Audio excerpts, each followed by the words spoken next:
Mr. Chairman. I'd like to address the American people because here we are on the precipice of passing the biggest tax breaks in American history for billionaires, and they are being funded by cutting services and programs to the American people, to hardworking Americans. In fact, this bill represents the biggest cuts to Medicaid and nutrition programs in American history. And Mr. Chairman, I remember when we were here debating the bill at the onset, and nearly every Republican said, oh no, there will be no cuts to Medicaid. That's not what we're doing. But we know for a fact, and we stated that that's what was going to happen. And in fact, that's why many of my Republican colleagues are afraid to face their own constituents at town halls, because the American people know that they can see through this smoke and mirrors. And in fact, Republicans are still saying that this bill only impacts able-bodied Americans who refuse to work. Nope, not true.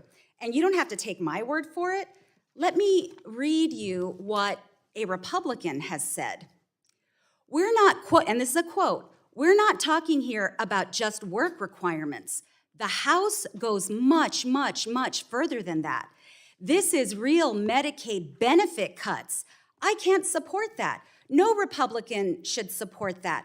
We're the party of the working class, and we need to act like it, end quote. Who was that? That was Republican Senator Josh Hawley. He even called this bill a tax on the poor and on hardworking Americans. So I agree with most of what Josh Hawley said. I would disagree that Republicans are the party of the working class. Democrats have supported paid family and medical leave, affordable high-quality child care, universal pre-K, the expanded child tax credit, health care expansion, making the wealthy pay their fair share. Every Republican last Congress voted against that. So they're not the party of the working poor or the hardworking Americans.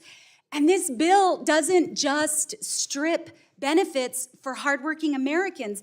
It hurts future generations by adding $7 trillion to the national debt. They're literally borrowing money from the future so that billionaires can get their big tax breaks. That's not working or protecting hardworking Americans. That is crushing hardworking Americans, making their lives harder. This bill doesn't make America better. It makes Americans sicker, poorer, and hungrier. That's why we will all be voting no. We urge some of our colleagues to listen to their own constituents who do not want them to pass this bill. Mr. Chairman, I yield back.